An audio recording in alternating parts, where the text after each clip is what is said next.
Hello and welcome to PCI Webinars. Today's webinar, Library Service in a World of Social Change, with Kathy Zappitello. Kathy has worked for over 13 years in Ohio libraries and is currently the Executive Director of the Conneaut Public Library in Conneaut, Ohio, and serves on the Board of Trustees of the Northeast Ohio Regional Library System. Kathy was also recently elected to the ARSL, Association for Rural and Small Libraries, Board of Directors. Kathy works as a producer, writer, actor, and director for one of Ohio's cable access channels that provides programming to households in Northeast Ohio and Western Pennsylvania. Coming to you now from Northeast Ohio is Kathy Zappitello. Thank you, Anne. I'm happy to be here today on a beautiful fall day to talk about library service in a world of social change. And let's talk about hope. So I'm going to do what I refer to as circle the airport, and then I'm going to land the plane. So a couple of instructions before we get started today on this topic, but if you haven't done so already, please go ahead in that discussion area, put your name and what library you're from. I see I have some friends from Ohio. That is awesome. Hi, hello. And also, like I said, your position at the library, because a lot of what we're going to talk about today is going to require you to really think about that position that you have, and will help me kind of guide our conversation a little bit in that manner. And speaking of conversation, this isn't about me presenting all of this information to you. I want this to be a shared experience, and so that's where you come in. Don't be afraid to get a discussion going, or ask me a question or derail my train. I would love it. Please feel free to do that. We still have some friends here that are typing in where they are from. That's excellent. So here's my slide. Here I am. It's so funny, I saw a typo in this earlier, but as Anne said, for over 13 years in Ohio libraries.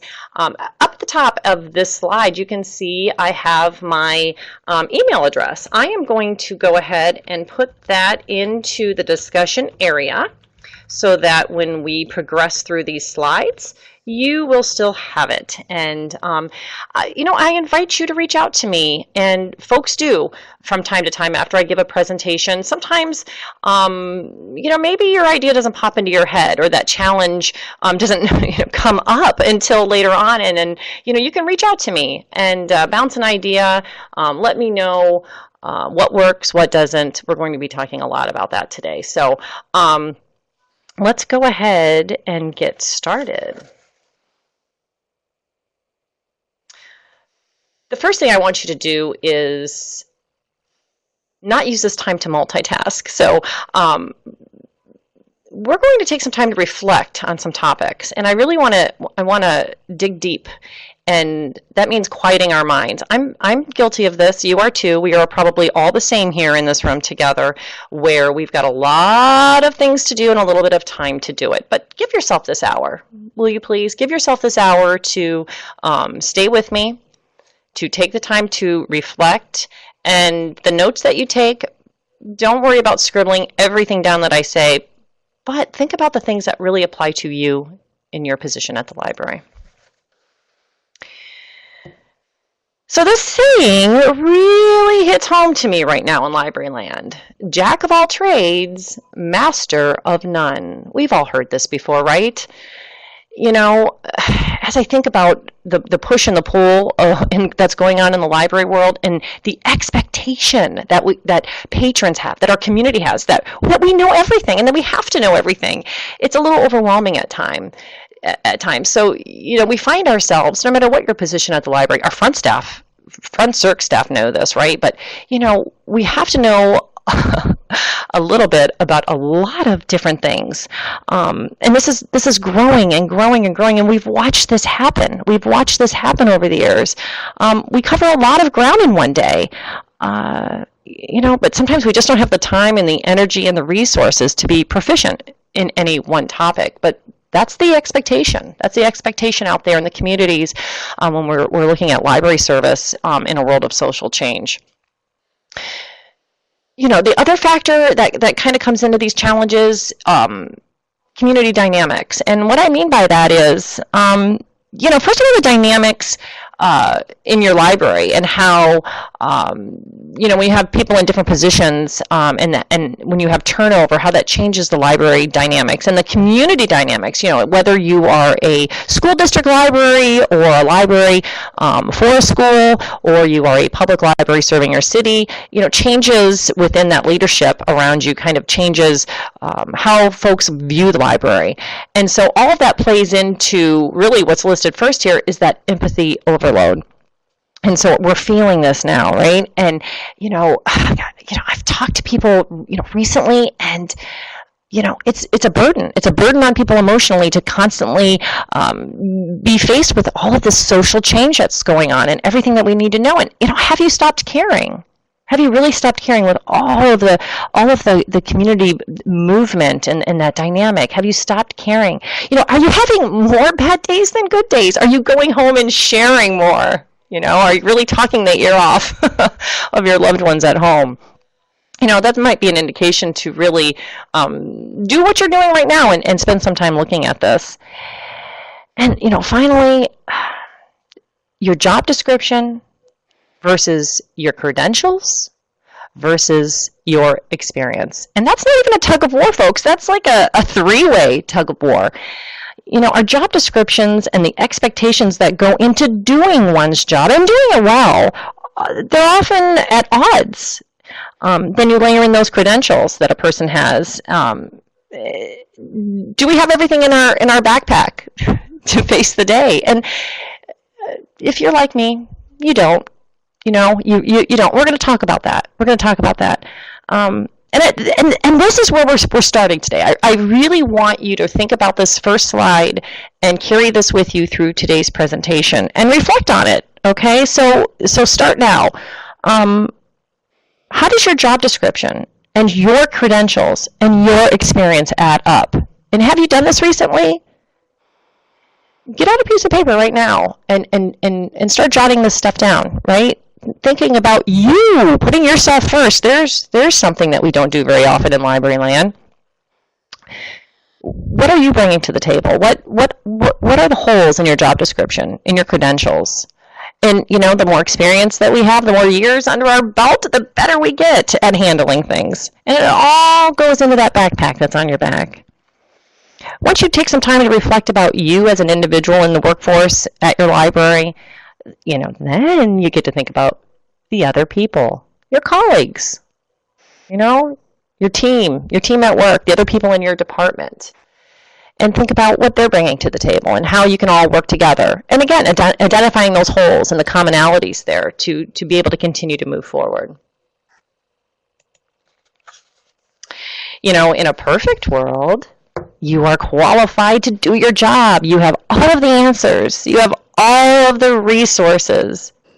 Community expectations and patron expectations are known. They're understood. They're transparent. That's the ideal place we want to be. We know we have a lot to get there. But you never know. You end up learning when you least expect it.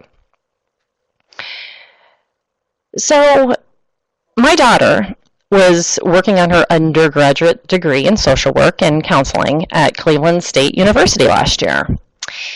And in her final year, she was taking a micro level class, and this class was focusing on the needs of a community and being able to fulfill those needs by obtaining grants. And her professor reached out to me at her request, because as he had been covering things at the, in the first couple of classes, she would say, "Oh, my mom talks about that," or my mom does that at the library. And so her professor reached out to me and said, how about being a guest lecturer? And I thought, me? What could my work in a library, how could that help your students that are in this social work counseling program? And he said, come in. Obviously you've identified some community issues, you've written some successful grants. Just come in and explain that process. Explain that process, because we are going to be talking about grant writing and so on and so forth. So I went in and I taught 2 classes, and I did just that. Talked about identifying community needs and obtaining the funds to do that. And I thought that they went fairly well, and I gave all this information, and of course we had question and answer at the end and all of this. And here I am thinking that I am there to give all of these answers. And so at the end of both of these classes, at the end, the professor who had been sitting in the back of the classroom listening this whole time, he came up and I said, was that all right? How did they get anything out of it? And he said, wow, did you know that you're a social worker? Did you know that? And so here I am, and I'm in this situation, and I think that I'm the one giving all of the knowledge, but you should always enter a situation knowing that you have something to learn. Because the next thing he said to me was, you're meeting your patrons where they are. And that had such a profound impact on me. And it was what I needed to hear at the exact right time. Because, like you, sitting in this room today, attending this webinar, you're faced with challenges. And you're finding creative ways to solve those issues. And here I got some outside validation that the work that we're doing really does mirror the work that social workers are doing. And social workers are doing what? They're living in that world of social change. And so we have a lot to learn when we think about this. And that's kind of where I want you to begin today, is thinking about the work that you do and how it really mirrors the work that social workers are experiencing. But of course, we have to use our library lens. Right? So we have to still put it through our library filter to really make it applicable to our patrons. So let's talk about some of that now. The defining moments in that social turmoil world. Now, believe me, we can talk today, and if anybody's been on Twitter this morning or watched any news, there's a lot of social issues going on. We're not going to talk about those heavy things, those divisive things, okay? We're going to talk about the social services going on in our community that present themselves at the library, right? So these social services, I'm sure all of you are becoming very, very good at helping folks find jobs, right? We're resume writing. We're teaching our patrons how to write successful resumes. We're helping them to apply for jobs online.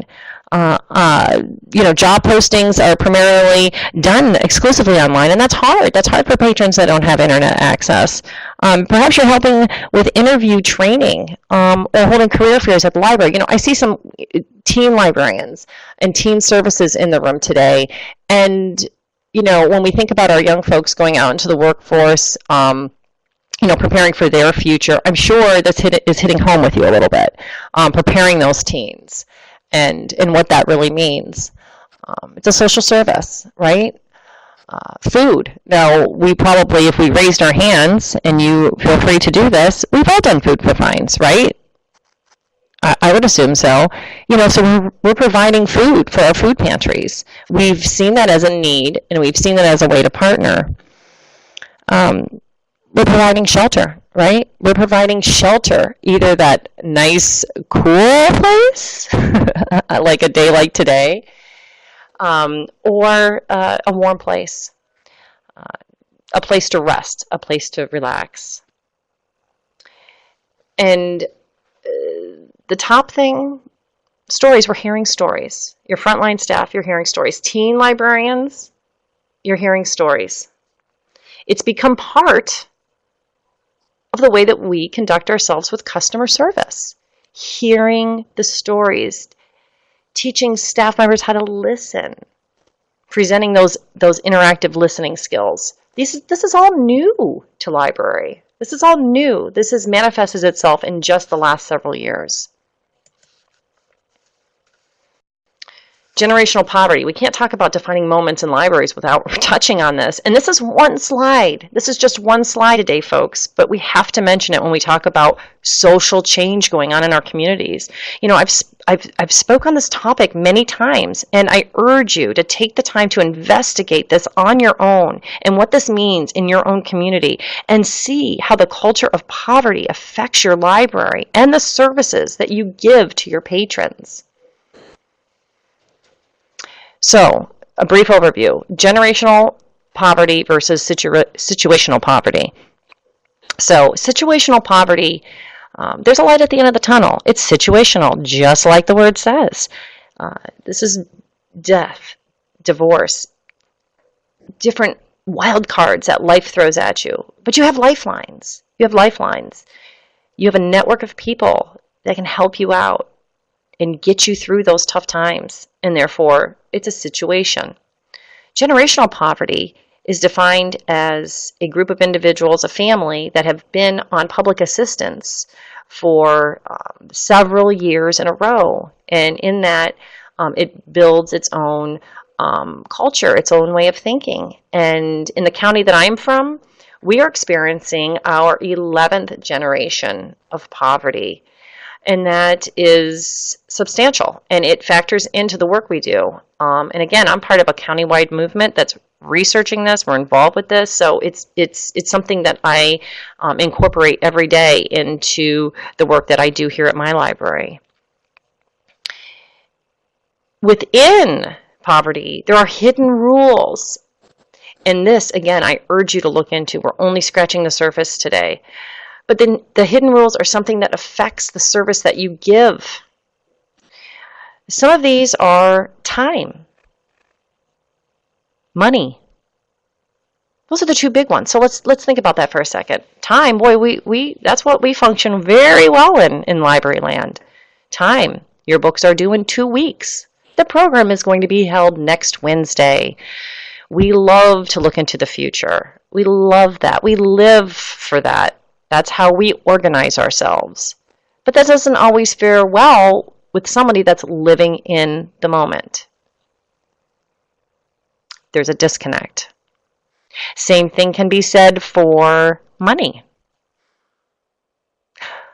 When we don't obey the rules of time that library has set up, there's typically consequences, fines, fees, those overdue books, the financial end of things, right?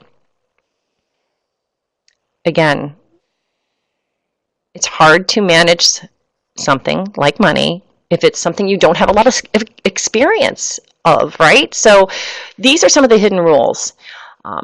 It factors into the service models, okay, which are the rules that we live by in our library land. So as we progress through social change in the library world, think about yours in your library. Does it exclude certain groups?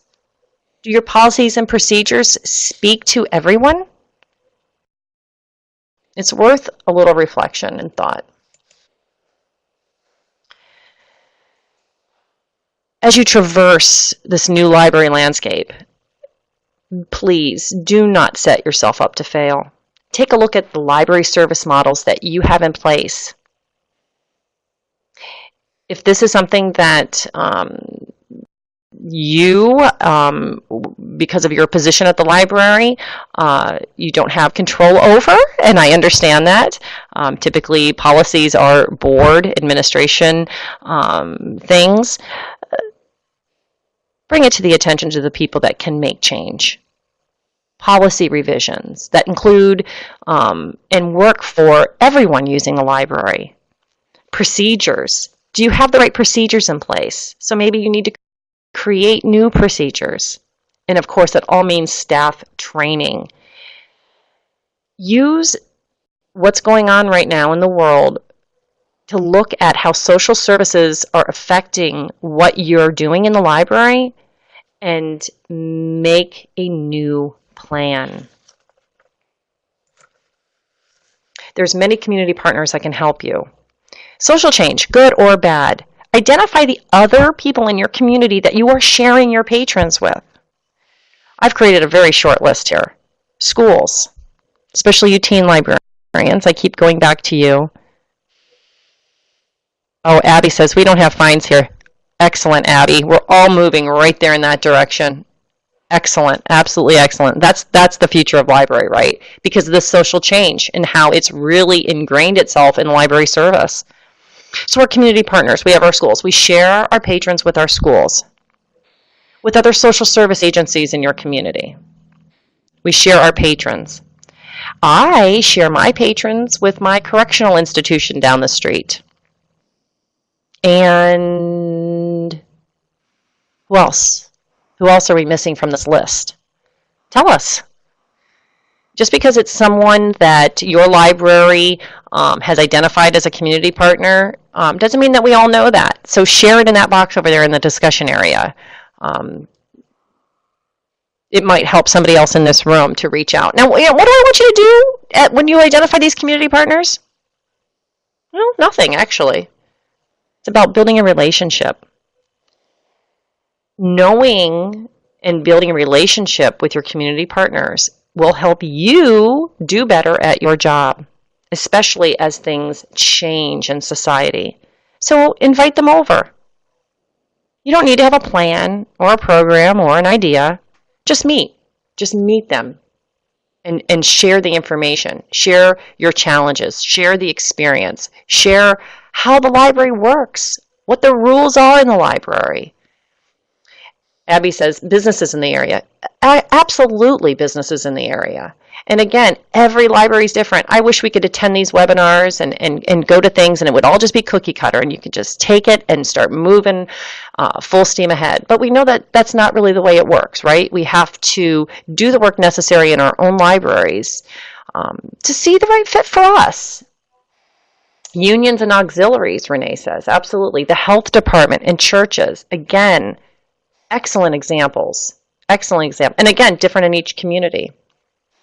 And not every community has health departments either, I know that. So start building that relationship. Start talking. Plans will come. Programs will come.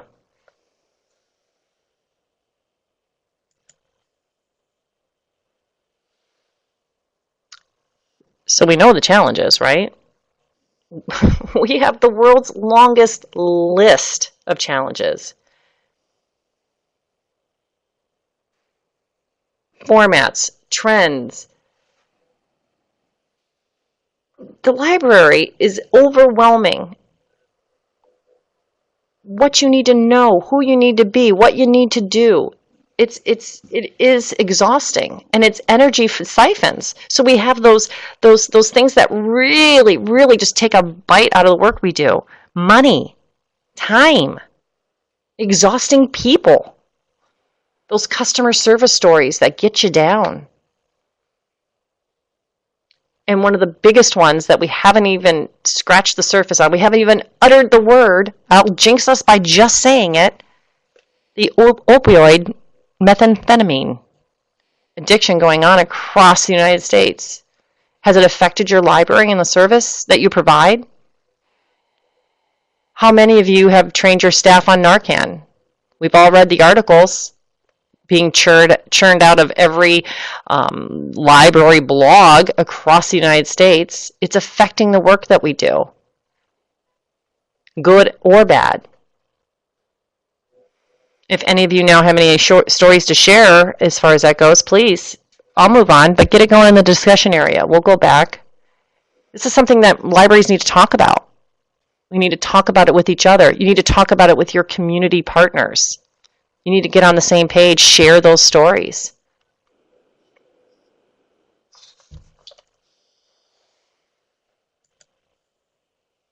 So now let's talk about something that really matters. I'm trying to take you on a journey. So we've identified some of those social service aspects that are affecting our library work.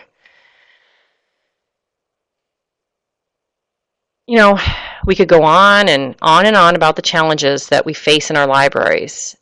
And in fact, we wish that they didn't exist. The easiest thing to do in the whole wide world would be to focus on all of the problems.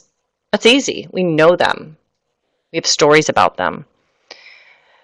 So if we just stop the webinar here, it would be easy to believe that all we have were negatives and that the world is in a downward spiral.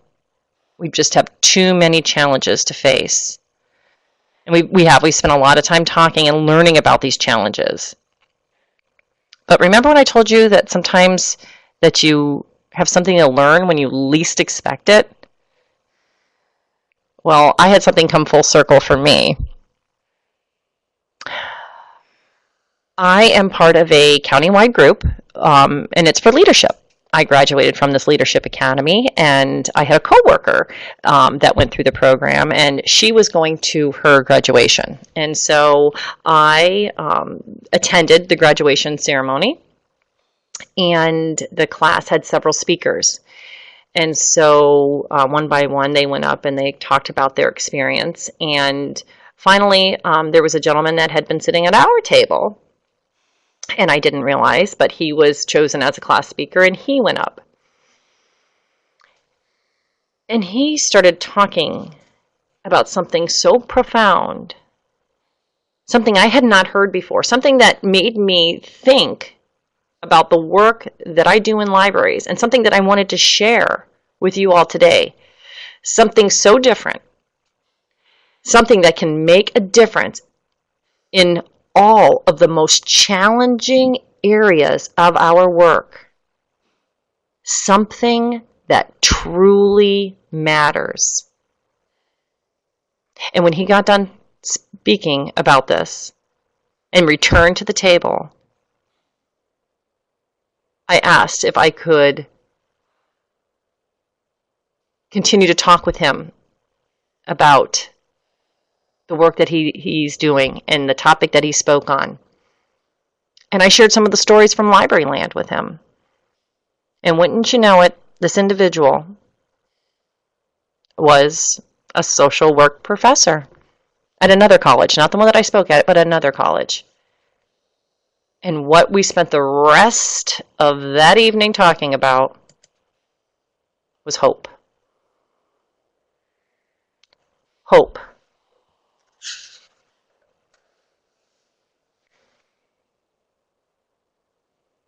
Hope is the feeling that what is wanted can be had, or that events will turn out for the best. Hope is a concept. Hope is to look forward to with desire and with reasonable confidence. Hope. Hope in the library. Hope for the work that we do.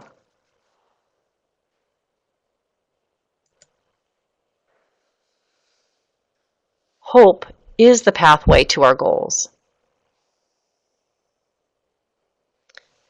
An important truth about hope is that it's about getting to those real goals, but it's not about passively expecting those goals to come true or about wishing those goals to happen. It's about motivating ourselves and others around us to actually get there. It's not passively expecting the right outcome. It is not wishing for the right outcome.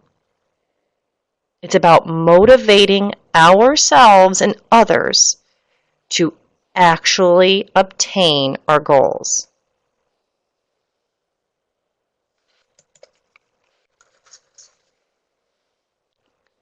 So does this sound a little bit like optimism to you? Well, hope isn't optimism. Optimism is just believing that everything will work out in the end. It's the belief that everything is just going to work out, that the best is going to happen. Optimism has no plans for action. It's just a focus on a positive result. It's different than hope. It's not just about focusing on the best possible outcome, right? This isn't the action plan. This sounds a little passive, doesn't it? It's great to have optimism. We all do. but it doesn't create that action plan, that change that we need.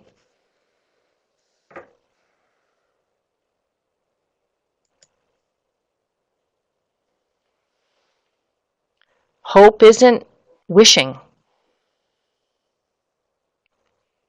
Are there any real life steps in wishing? We just wish things would be better. We just wish our patrons understood. We just wish our coworkers could handle situations better. Wishing is passive. It is not an action. Passive. There's that P word again. Is wishing how we're going to get there? How the library is going to embrace social change? No, because wishing ignores the how. Wishing things would get better. Maybe things will just work out for the best.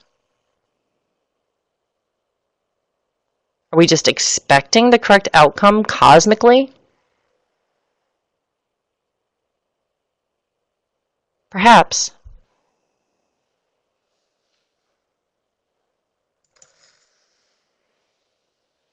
Have we been avoiding some of our library challenges because they're just too overwhelming?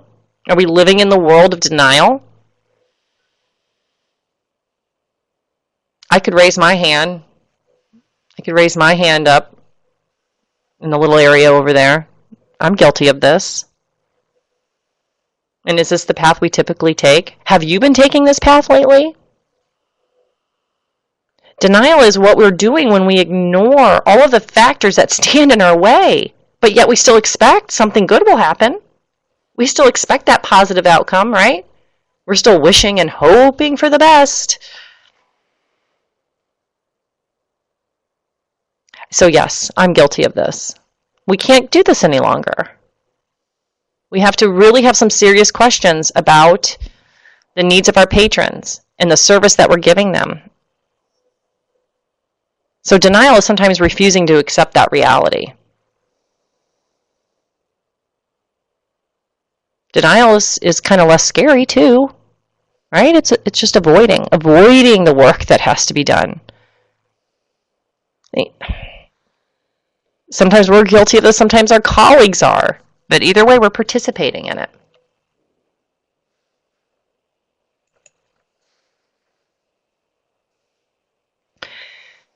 But to motivate you a little bit, hope is in short supply. You know this. That's why we're here talking today. I know this. Hope needs to be that action word. When we hear it, when we use it, think action. You know, one thing that I can say with 100% certainty is that your library from Ohio to Florida, from all points in between, I bet your library is looked at as the premier leader in your community. If you don't tackle some of these issues and find that common ground, who will? If you don't continue to be a leader in your community when it comes to the really tough work that needs to be done, what are you doing? So it's about finding that correct recipe, right? It's about policy, procedure. Those common sense approaches are sometimes the best. Resources, references. You know, I don't know what the recipe is. I don't. You don't right now either. But we're going to get there by sharing what we know. Reaching out to our community partners, talking with our coworkers, talking with our sister libraries, attending webinars, connecting with each other in this room right now, sharing what we know. And the hardest thing that we have to do is that we have to share what we don't know.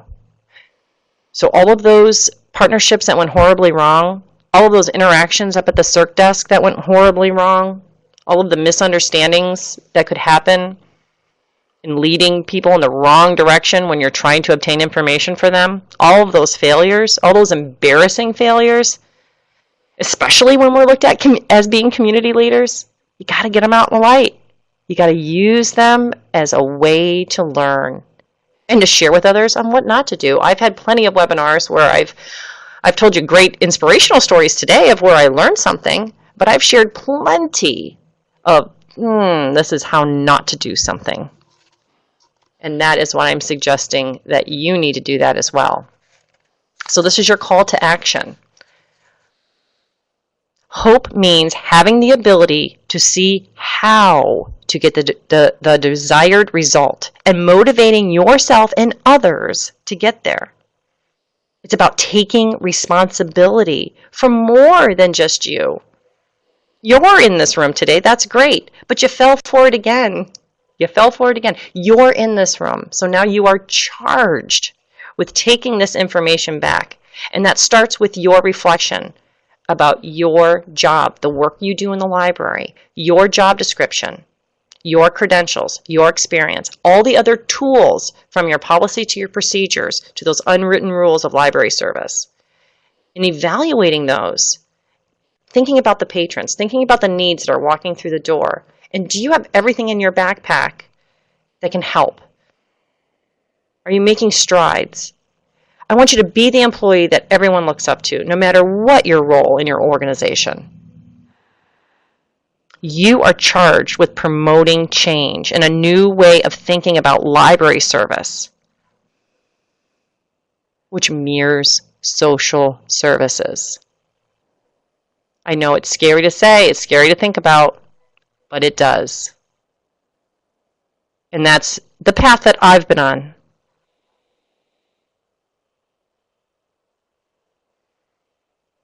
But frame the challenges, frame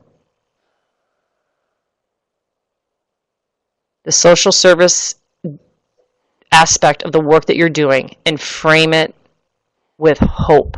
Frame it with some action steps. Frame it moving forward. Now, I promised I'd give you some references. You know, and again, these references, there's a few here, there are many more. I just really want you to know that you're not doing something that's easy. And hope isn't something that even comes natural to most of us. You know, it's easy to sink into a lack of hope about people or about the direction things are going, our patrons. But they need to see that we have the ability to lead them in the right direction, and that they have the ability to solve their own problems. Convince them that they have the ability. Go through this learning process now. And the thing that I think about most when I think about the challenges ahead of us in the library world is ALA and their Library Transforms mantra. And I've been reflecting on that a lot lately. And what does that mean? What does that mean? What does that truly mean? We have a lot of bookmarks and posters and catchy phrases, but what does that mean? Translate that for me. What does that mean? Libraries transform. So continue to do your research. I love TED Talks. And by doing a quick search on the TED Talk website, putting in hope, putting in poverty, putting in empathy, getting results, and ratcheting down from there, you're going to find that there are so many good TED Talks that are going to lead you on a path of understanding. 10-minute, 15-minute, 20-minute, you have that. You have that to spare to really look at the needs of a community. Other PCI webinars, Understanding Generational Poverty. Look into this. There are books, A Framework for Understanding Poverty, Bridges Out of Poverty, Teaching with Poverty in Mind. Those are all three very fine resources. Library service to the underserved of your community. We're probably underserving a lot of folks now, and that's really what this is about. Identifying the challenges, wrapping it up in hope, and moving forward.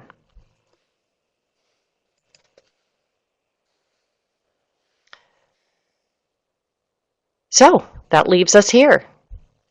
Do one more thing for me. What are you going to do different? What are you going to do different? You're going to walk out of your office. Name one thing that you're going to do different starting today. Share with us now in the discussion area. Did you hear something today that was new? I'd like to know. Did you hear something that you know? You know this. I'd like to hear that too. Did something pop into your head that wasn't even covered? I want to hear that too. This is our time now to share with each other. Connect with each other.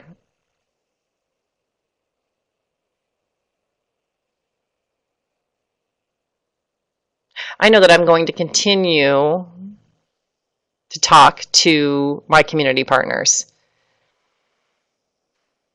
We have a human service center that's one block over. I'm going to continue to talk with them about the patrons that we share and what we can do to help. We're going to be taking in donations for Halo Family for the coming year. That's something that we can do.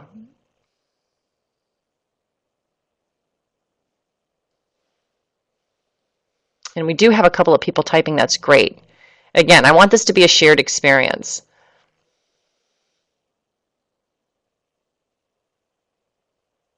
And it is a path. It's a path. And it's a winding path. And then every once in a while, you have something that comes full circle and you get validated on the path that you're taking. And it's incredible when it happens. So Amy writes, ask coworkers what needs they see among customers. That's great, especially me as a director, Amy. I love that because I can't pretend as a director that I know what the needs are. You know, I'm not at the front circ desk. And that changes, right? That changes. There's an ebb and flow to that. And Abby writes, I don't see that big of a difference between hope and optimism. The point I was trying to make with hope and optimism is that being optimistic is very general in that sense. There's not a lot of action going on to being optimistic.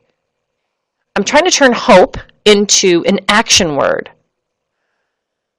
That there's a little bit of work involved when we think about hope, as opposed to just wishing or just being optimistic. Or we're all optimistic. I'm an optimistic person. But there's not a lot of action steps there. It's really just an overall description.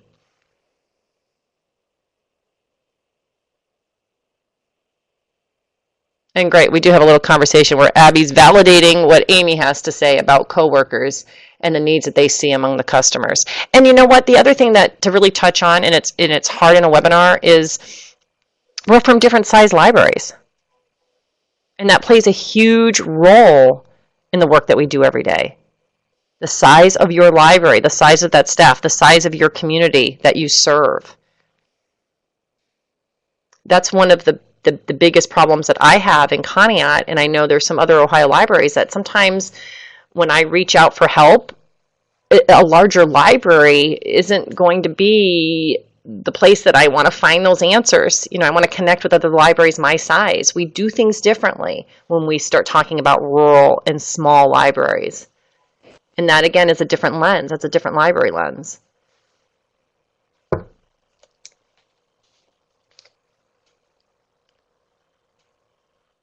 Great presentation, Kathy. Thanks, Ann. Oh, here comes a big one from Abby. Do you want to read it?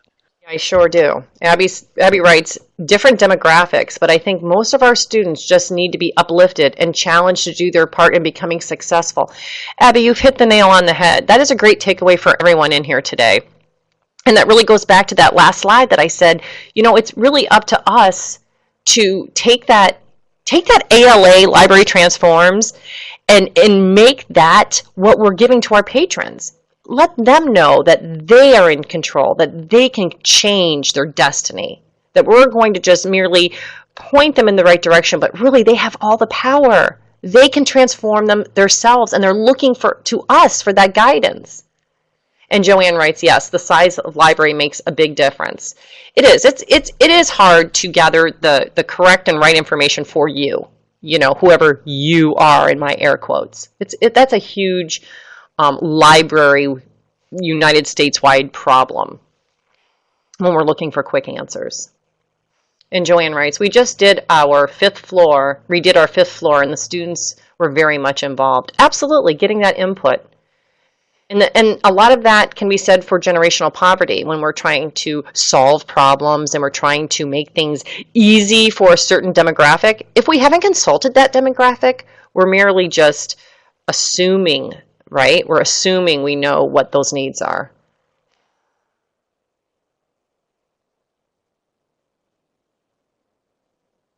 Great, we have some other discussion going too. This is fabulous. Never be afraid to do this, folks, in a webinar, to get conversations going even right from the get-go. You're never going to offend me or any other facilitator when that conversation starts happening in the moment. It's great. We welcome it. I'll speak for all the presenters when I say that. So always, always, always, get rolling in that discussion. Make this time yours, too. Make this time yours.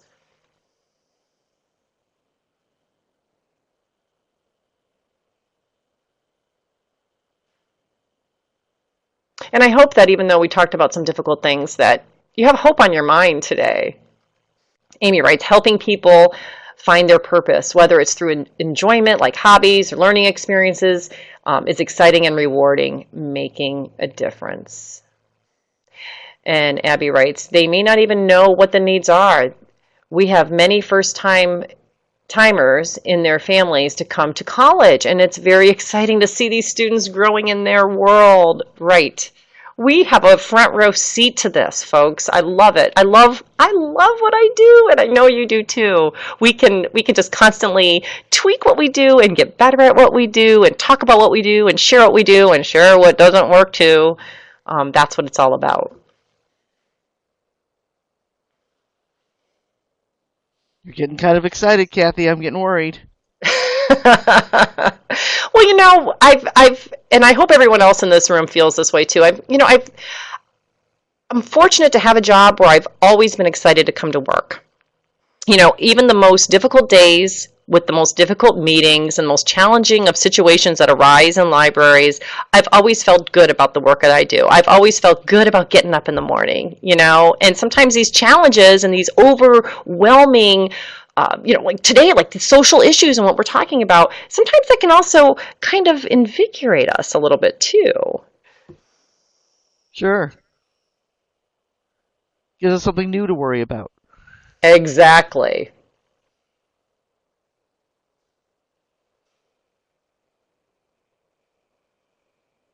I like what Abby says. Sometimes it's what we decide to bring to our jobs. Mm-hmm. Absolutely. Yeah, it's not necessarily the job, it's us. And, Abby, that really goes back to, I don't think we spend enough time, we get hired and then you just start marching forward. I don't think we spend enough time thinking about, does my job description need tweaked? Does it reflect the daily work that I'm doing? Do I have the credentials to do my job because my job has changed since I got hired? And I think that all of us can maybe take that away today and to think about the work that you, very specifically what you do, and do all of those things line up correctly? And if not, you then can take some action steps to get going in the right direction.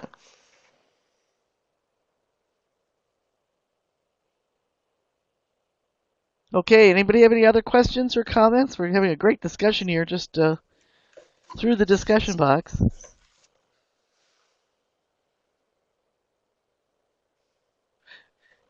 Uh-oh, Renee's piping up. Okay, We're getting the thank yous now. So, Kathy, thank you. There you go. Thank you for a great presentation, very thought-provoking.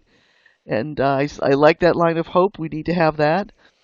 I want to thank you all for coming today. It was nice to see you and nice to see all the interaction. And we hope to see you again soon in another PCI webinar. Have a great day, everybody.